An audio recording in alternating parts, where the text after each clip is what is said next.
eventually ran into a guy named Jim. And when she ran into Jim, she kind of thought, this guy's kind of cute, you know, maybe this is something that I could work with here.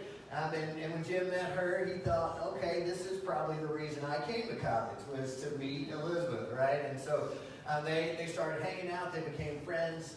Eventually, a few years later, she was 27, he was 26, they flew down to Ecuador and did kind of a tropical wedding down in Ecuador. And, you know, like all couples get married, stood there at the altar and dreamed about the future, dreamed about what was coming, wanted to have a family together. They went to a Christian college, and they felt like God was leading them to be missionaries as well. And so they were dreaming about all of those possibilities of what might be down the road. And sure enough, they came back to the States. They start their family. About a year and a half after they got married, Elizabeth got pregnant, and they were excited about that. Around that same time, Jim and some of his friends started figuring out there was a group of people in the country that they had been married in, a group of people in Ecuador that were essentially isolated from the rest of the world. And so they started looking at these people and thinking, how can we take the love of God to this group, this tribe that doesn't have much contact with any of the rest of the world? And so they started planning ways to do that. They started figuring out things to do. They found out that it was a pretty violent group of people, a violent tribe of people. And so one of the things that they started doing was they got a little airplane, started flying over these people and just dropping gifts. And it's kind of a way to say, we're scared of you, but we want to build a relationship here. We want to connect with you guys. And over time, they just kept dropping gifts. And then they started coming down where they would bring the plane down a little bit lower, close to a beach where these people would hang out. And as they would come over, they got this huge rope, incredibly long rope, and they would tie those gifts to the rope and just fly low and kind of in circles so that the people could actually grab the gift from the rope and take it off that way. And the people from the tribe started actually putting things back on the rope like as gifts to them. And so they thought, hey, this is pretty cool. We're developing this relationship. You know, eventually there came a point in time where all of these, so it was Jim and Elizabeth, and at this point in time they had their daughter, so they had a 10-month-old daughter, and a few other missionaries and their wives. They decided we're going to start to get closer to them. So they landed on a beach and camped out on a beach that was about a mile away from where this tribe was. Actually a couple of women and one young guy from the tribe came out to the beach and had conversations with them, and things seemed like they were going really well. And so a few days later, a group of men from the tribe start coming out. And what the missionaries didn't realize at this point in time was that there had been a misunderstanding, a miscommunication about why they were there. And so this tribe sent all of their men, and they came out with spears. And when they came out, they ended up killing the men who had come to serve them, who had come to tell them about the love of God. You may have heard the story of Elizabeth Elliot before. But imagine that if you're Elizabeth Elliot. You've gotten married just 3 years earlier. You've been in love with this guy. You have a 10-month-old child. And all of a sudden, you're a widow. And you're looking at life and you're saying, how am I going to do this? How am I going to raise this child on my own? What would you do in that kind of situation? That's really what we've been talking about over the last several weeks. If you've been with us, you know that we're going through this series that we're just calling Becoming Champions. And what we've been saying is all of us go through times in life that are hard. We all hit those moments, whether it's in marriage or in careers or whether it's a health diagnosis or whatever it is. We all have those moments in life where it doesn't go the way that we wanted it to go. It doesn't turn out the way that we hoped it was going to turn out. And so the question becomes, how do you deal with that? How do you keep going in life where you don't mess up relationships around you, you don't mess up your relationship with God, you don't just bail out? How do you handle life in the right way so that you can actually become stronger in those moments rather than kind of falling off the edge? I don't know about you guys, I don't know how you handle those moments, but for a lot of people, in those moments where life is hard, the easy, natural thing to do is just to kind of hit the eject button. Like, okay, I'm getting out of here, right? I'm done with this. I'm not going to do it anymore. So it's just normal in our society when marriage gets hard for somebody, one of the two people in the marriage, to look up and say, you know what? My dad didn't treat my mom this way, or my mom didn't treat my dad this way, and I shouldn't have to put up with this, and so if this is the way it's going to be, I'm done. I'm out of here. And they take off, right? That's kind of a normal thing in our society. It's kind of normal for students to get into school and maybe they feel like God has led them here because he wants them to do certain things, and all of a sudden it starts to get hard. You know, they have the biology class or the microbiology class or physics or, you know, remedial algebra or whatever it is, but it gets hard for them in that moment, and so they start looking up and thinking, I don't know that I really want to go this direction anymore. They hit the eject button. They're done. They're out, right? They go find a different outlet, a different way to do that. It's for others of us, there's, you know, temptations that maybe you've gone to God and you've said, God, please take this from me. I don't want to go down this road. I don't want to deal with this. But there's this temptation that just keeps coming back and it keeps coming back. And eventually we just kind of hit the eject button and say, well, if God's not going to take it away, I'm just going to do what I want to do. How do we not do that? And how do we instead continue to go the path that God wants us to go down? How do we continue to grow? Because what we've seen over the last couple of weeks is that it's not on the mountaintops that we become strong. It's not going from highlight reel to highlight reel that helps us become who we're supposed to be in life. It's actually when we're in the valleys, when we're in the hard times, when we're in the difficulties, that we are shaped into who God wants us to be. That's where we become champions, is in the valleys, not on the mountaintops. And so we're just kind of walking through saying, all right, if we deal with these times, when we deal with these times, how do we do it? How do we handle those things in a way that helps us grow in God and get stronger with him rather than just bailing out and doing our own thing in life? It's funny, if you look through Scripture, all through the Bible, from beginning to end, there's kind of a theme that runs where it talks about what it means to grow up as a believer. It talks about what it means to get strong and become mature in your faith. And you would think, you know, just looking around, you would think the way that you identify somebody who's really strong in their faith is by whether or not they are good people. If they have good behavior, you know, we would think, oh, that indicates they must be strong in their faith. But the Bible says, no, it's not. It's not behavior, actually, that indicates strong faith. It's perseverance. It's how you deal with the hardships. It's how you deal with the valleys in the hard times. That's what causes you to grow up in your faith. In fact, if you've been around, you know we've talked about in the past, Jesus, the people that he was most hard on are the ones that were really good people. They had good behavior. But Jesus came and said, here's the problem. You act good, but you don't connect with God. You don't understand what it means to know God. He said, if you want to grow up in your faith, you have to learn how to persevere, how to go through the hard stuff, and keep following God. I ran into a verse this week, and this isn't where we're going to hang out, but just saw this as I was preparing and thought, this is just so perfect for what we're talking about today. And it's written by actually the brother of Jesus, a guy named James. And James starts off his book, his letter that he writes. He just starts off by saying, in life you're going to have hard times, so just get ready for it, right? Great encouraging way to start a letter. But that's how he starts. He says, there are going to be trials that come.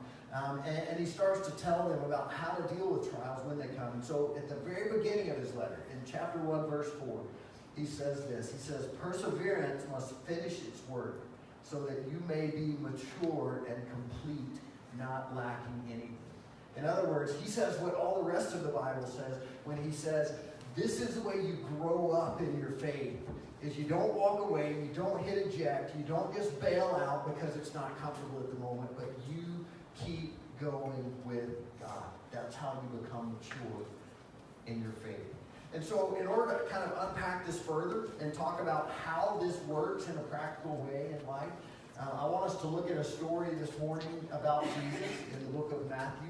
We'll be in Matthew chapter 15. And just to be completely honest, to give you a fair warning, if you consider yourself a believer, if you think of yourself as a Christian, this is one of these stories in the Bible that we look at it and we kind of think as believers, I really wish this wasn't in there because it's pretty uncomfortable. And the things that Jesus does and the things that he says, we look at these and we think, Jesus, what are you thinking? This is absolutely not like the loving Jesus that I've come to know, right?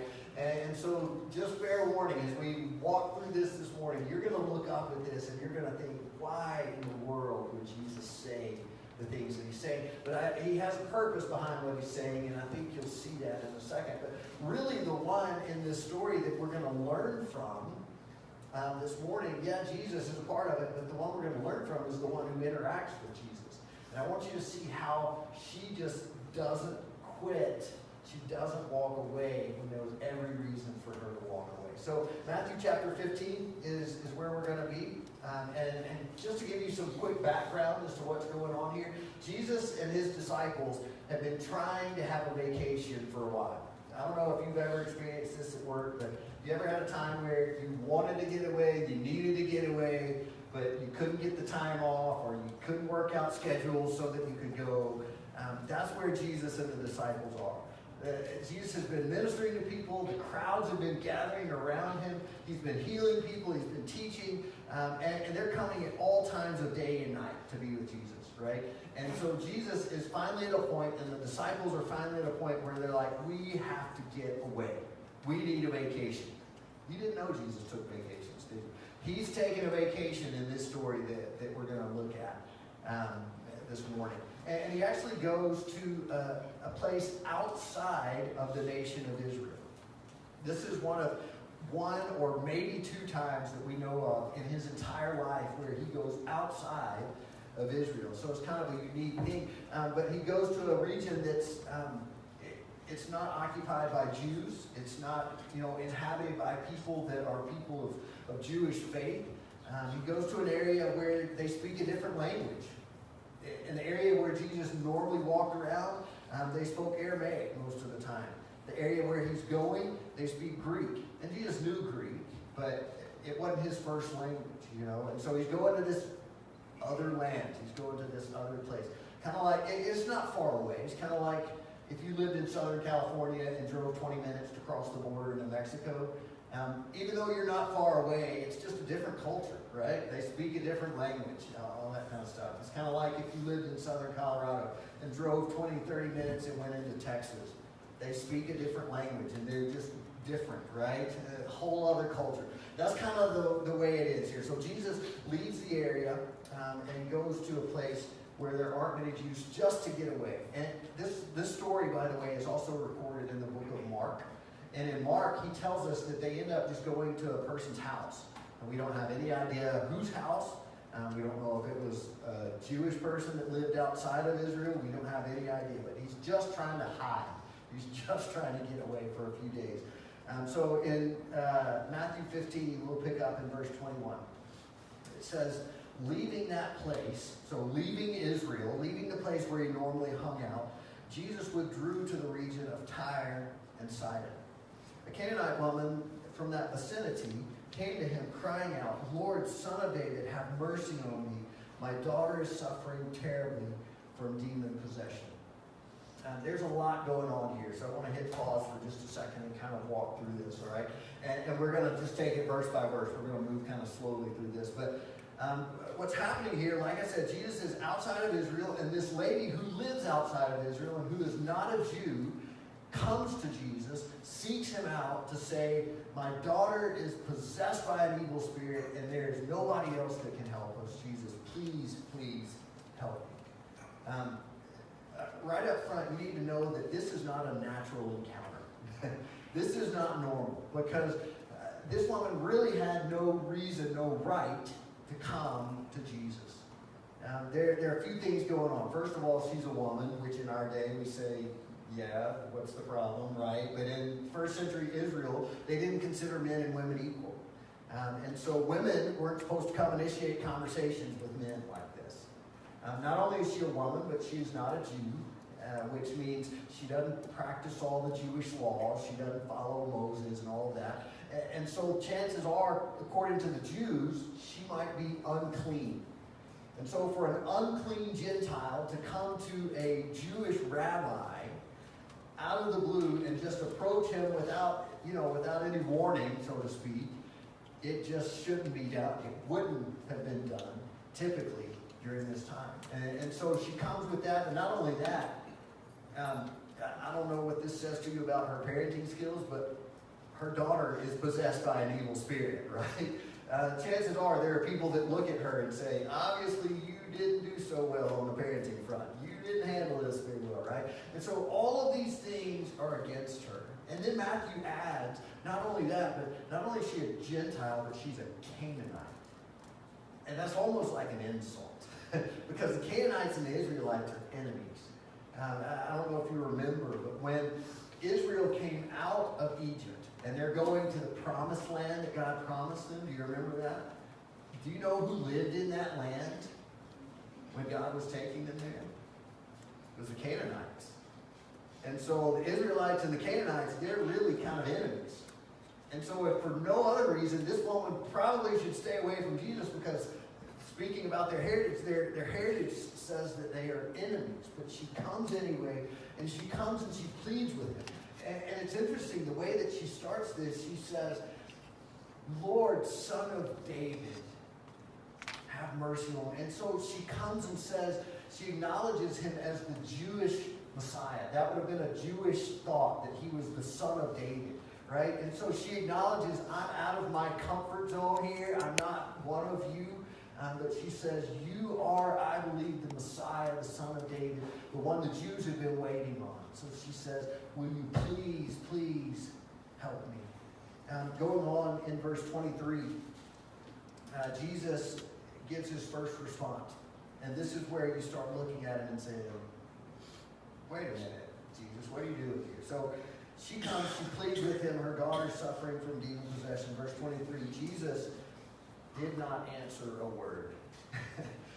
Is that the Jesus that you think of when you think of the loving Jesus that heals people and that he's so good, loves everybody, right? This woman comes to him and he just kind of turns his back and, hey, I'm on vacation. Doesn't say a word, doesn't even acknowledge her. That's one of those moments where you look up and it's kind of like, Jesus, we need to have like a conversation about social skills here, man, because I don't know what you were thinking. I don't know why you're going this direction, but at least just say something to her, right? He doesn't say anything. I don't know about you, but chances are if you've been in the valley recently, if you've been going through a hard time recently, you may have experienced something really similar. Sometimes when we're in the middle of the hard time, in the middle of the valley, in the middle of the difficulties, we cry out to God and say, God, will you please just fix this? And kind of like this woman, it feels like God just is silent. Have you ever been there? I want you to see what this woman does after that, because I think we can learn some incredible things from her. But Jesus is silent, and then it tells us about the disciples in verse 23. It says, so his disciples came to him and urged him, send her away, for she keeps crying out after us. In other words, the disciples finally come to Jesus, and they're like, hey, Jesus, we're supposed to be on vacation, and this lady is bugging us. We don't know her. We don't know her daughter. We don't know what the problem is. But she is just bugging us, and she won't go away, right? And so they just say, Jesus, you just take care of this, however you need to do it. Whether that's heal her, whether that's just send her away so that she leaves us alone. You do what you need to do, but we're supposed to be on vacation. You know, when are we going to go to the beach, Jesus? When are we going to hit the roller coasters, you know? I don't think they had roller coasters in the first century, but whatever fun they had, right? That's what we're looking to do, Jesus. Why are you letting this lady just bother us and hang around and keep saying this stuff? Send her away. And so Jesus actually responds to them. So this next verse, again, is going to sound kind of harsh, but he's responding directly to the disciples. In verse 24, he answered and says, I was sent only to the lost sheep of Israel. Why would Jesus say that? Let me ask you something. If you're a good Gentile, which I'm guessing most of you are, that just means you aren't born into a Jewish family. How does it make you feel that Jesus says, I didn't come for them, I just came for the people of Israel? Like I said, this is one of those moments where you look at it and say, why? Gee, I don't get this. I don't understand this. This doesn't feel right. This doesn't seem like the Jesus that I knew, right? But he says, I was sent only to the sheep of Israel. You know what he's saying when he says that? He's really not trying to exclude Gentiles, to tell you the truth. And in fact, if you go on further in the book of Matthew, if you go to the end of Matthew, you may remember that Jesus gets his disciples together after his death and resurrection. And he says, from now on, you go to everybody. You go to the ends of the earth and share the good news about me. But at this point in time, Jesus says, it's not time yet for the word to get to the Gentiles. It's not time yet for me to serve the Gentiles. And just think about what God has been doing. So for thousands of years, God has chosen this nation of people called Israel, and he's basically done some very unique things with them. He's set up something called Passover. If you were here a couple of months ago when we talked about it, you may remember. Passover is remembering how the Jews came out of Egypt and went to the Promised Land. But it's also a prophecy about the coming of the Messiah. And a prophecy to the point where it shows that the Messiah is going to be watched for a certain number of days and questioned to see if they can find any fault in him. At 9 o'clock in the morning, on this specific morning, he's going to be taken and prepared for death. At 3 o'clock in the afternoon, that's the time when the Passover lamb dies. That's the time where Jesus dies. And it's this incredible prophecy about what is coming in the Messiah. So God has been having them practice this in Israel for 1,500 years. No other nation around is doing this. No other nation practiced Passover. Not only that, but God is sending prophets to Israel to say the Messiah is coming, pay attention, he's going to be here soon. The Messiah is coming, pay attention, right? So God has been preparing them, and at this point Jesus says God is doing something, and it's kind of in order. It's sequential.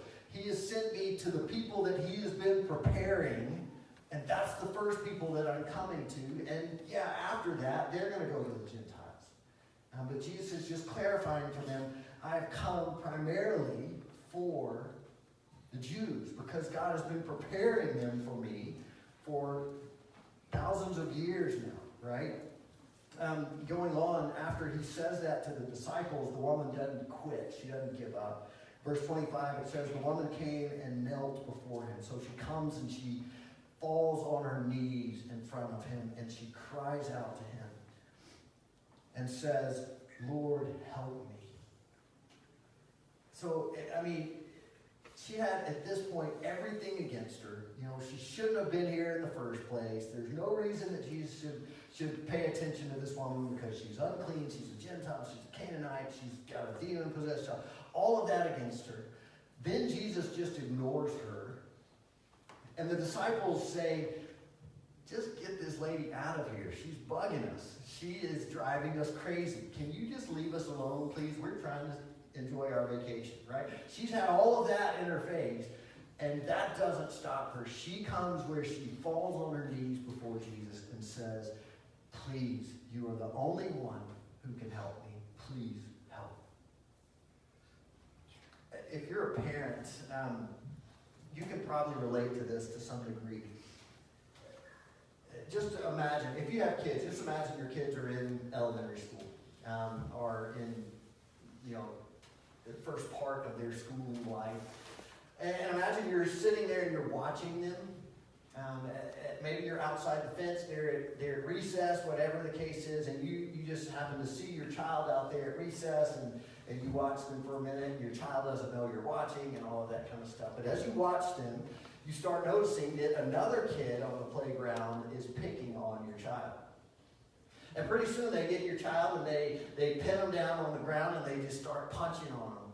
What are you as a parent going to do if you're watching that and observing that? I don't know what you do. Maybe this isn't the right answer for a pastor, but I'll tell you what I would do, all right? I would jump the fence. I don't care if they're trying to keep me out of there. I will jump the fence and I will take off running to get to my kid, to protect my kid if I need to, And by the way, if I run from here to the back of that room, I am like out of breath, but that's not going to stop me. The fence isn't going to stop me. The having no breath isn't going to stop me. I'm going to get there and I'm going to do what I need to do to protect my child, to take care of my child. And I'm guessing you would probably be, in a similar position. Maybe some, more mild-tempered ones would call for a teacher or do the right thing like that.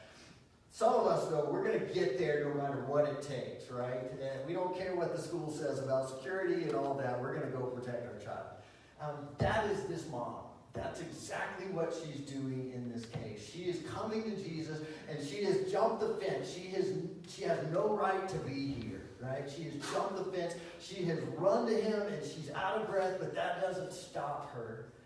The disciples are trying to push her away. Jesus is ignoring her. That doesn't stop her. And she falls down on her knees in front of Jesus and says, "You are the only one who can help. Please take care of this for me."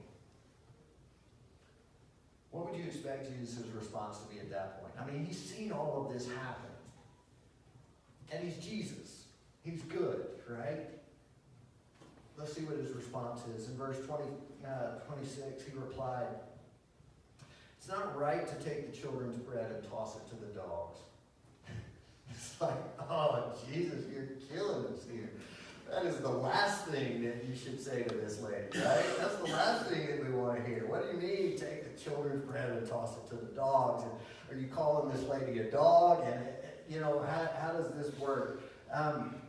If you are familiar with the history of early Israel, first century Israel, you may know that the Jews did refer to the Gentiles as dogs a lot of times. And that was not a encouraging thing to them, right? That was a derogatory statement. And what they were saying was they looked at the Gentiles and said, "You're like," and remember, most dogs at that time were not the way we think of dogs. They weren't in the house and that kind of thing. They were scavengers. They were wild dogs. They would run around. They would eat whatever, and that would make them unclean.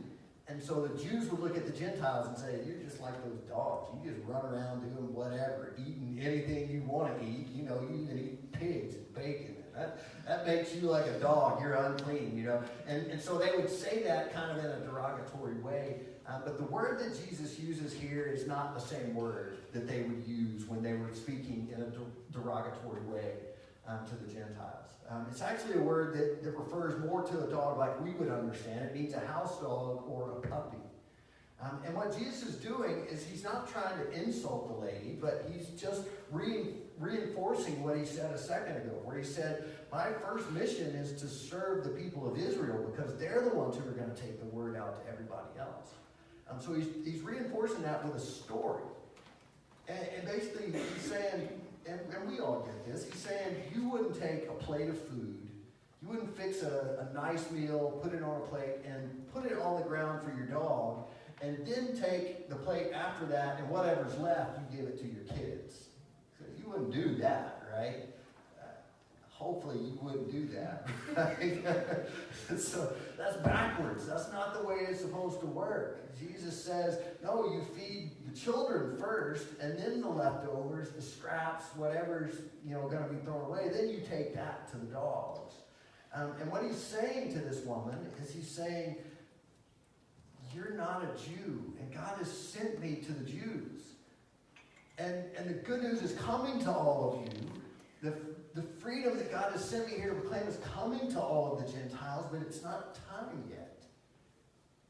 And I know that's still a little bit hard to swallow, but he's not calling her a dog. He's not trying to put her down. He's telling a story to say it's not time yet for the Gentiles to receive what God has sent me here to give.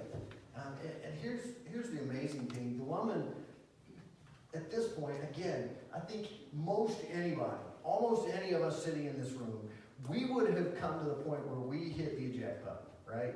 I tried, I did everything I could, I got to Jesus even though I wasn't supposed to, I got on my knees in front of him and begged, and he's still just telling me it's not the right time, it's not supposed to do this right now. But listen to how she responds.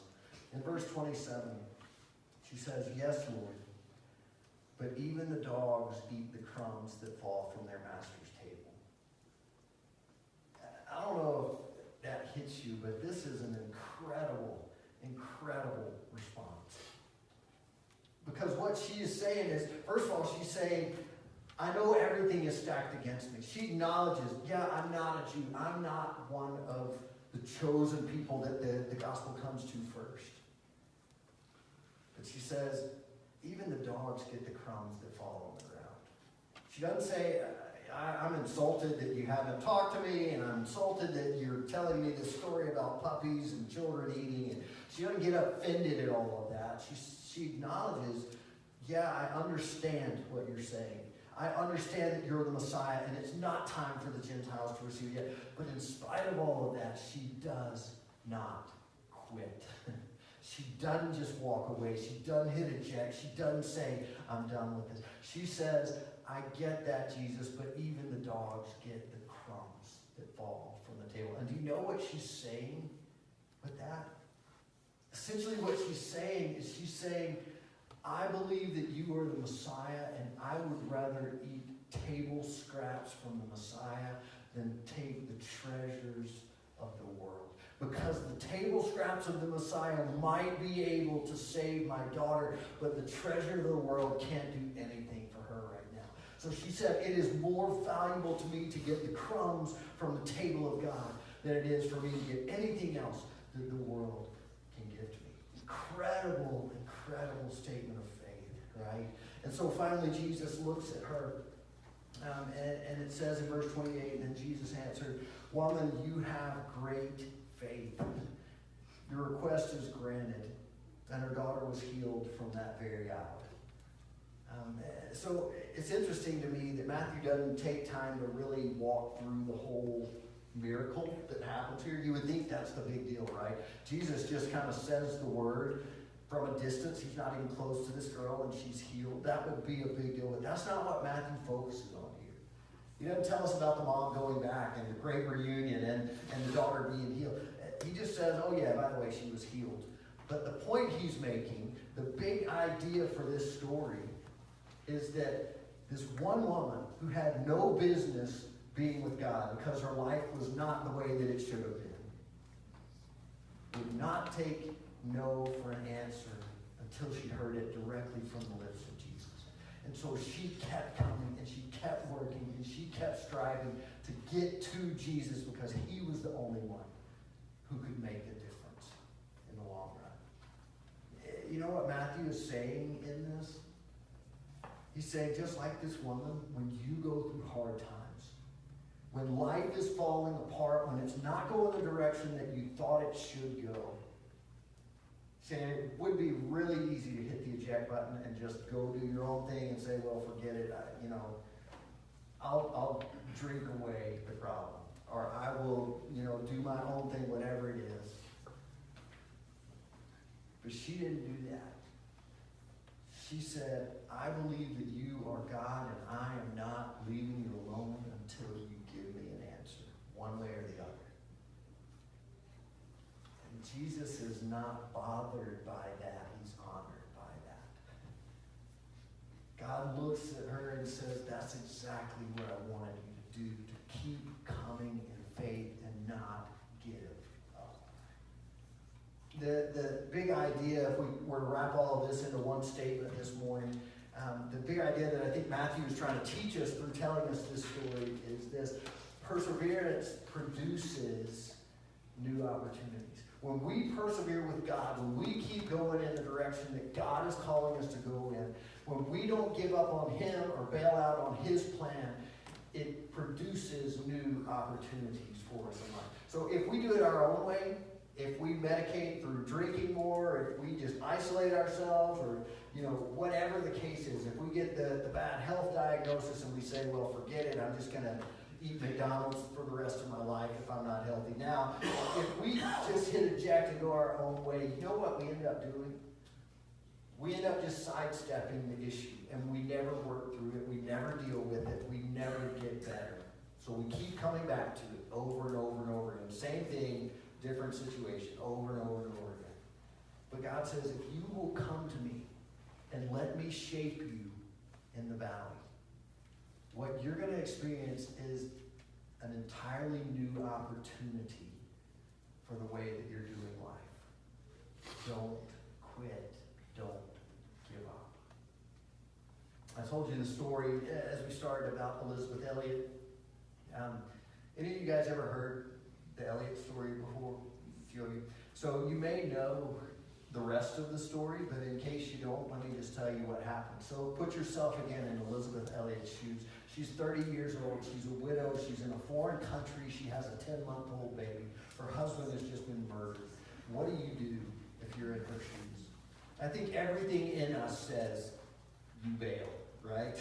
You go home. You get somebody in your family to help you raise this child. You go home to heal and try to get over the death of your spouse. But do you know what Elizabeth Elliot did? She didn't bail. She didn't go home. She stayed in Ecuador. And she kept serving the same people that murdered her husband. As a result of that, there were incredible things that happened. So in the U.S., these are U.S. citizens that have gone to serve as missionaries. The story got picked up by Life magazine. This is 1956, and it was a big deal. People read about it all over. And do you know what happened in the U.S. because of the faith that they saw through Elizabeth Elliot? People in the United States started to understand just how important it was to take the love of God to people around the world. And it kind of galvanized Christians to the point where Christians said, we need to not only keep doing this, we need to do it more. We need to send more people to go share the love of God with people who are far from Him. So it created this whole new movement of missionaries here in the United States. And you know what it did in Ecuador? One person in the tribe accepted Christ, and then another, and then another. And pretty soon, the majority of that tribe had come to know Jesus as their Lord and Savior. They had been baptized, and they started living life in an entirely new way. Because one woman said, in the middle of the hardest time of my life, in the middle of the time where things are going absolutely the wrong direction, not the way I planned, I am not giving up on what God told me to do. I'm not walking away until He tells me to walk away. I'm not quitting until He tells me to quit. And one woman, because of her perseverance, helped shape 2 nations of people. Imagine what God could do with you if you said in the middle of the hard time, I'm not quitting. I'm not walking away from my faith. I'm not walking away from my family, even though that might seem like the easy thing at the moment. Imagine what God could do in you if you said, I'm going to keep pressing on with God.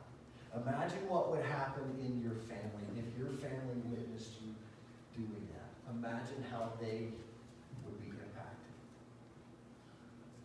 Imagine what would happen if we as a church, if we as a people, a community at Trailhead, became known as people who, in the middle of hard times, they just keep holding on to God. They keep following Him. Imagine what that would do for our town. God says, if you want to grow up in your faith, if you want to become mature as believers, be patient and persistent. When life is hard, don't eject, don't walk away, don't quit. When marriage is hard, when career is hard, when a health diagnosis is hard, when somebody that you love dies, don't quit. You keep running to me just like this woman. Keep pleading with me, and I will open up doors of new opportunity as I shape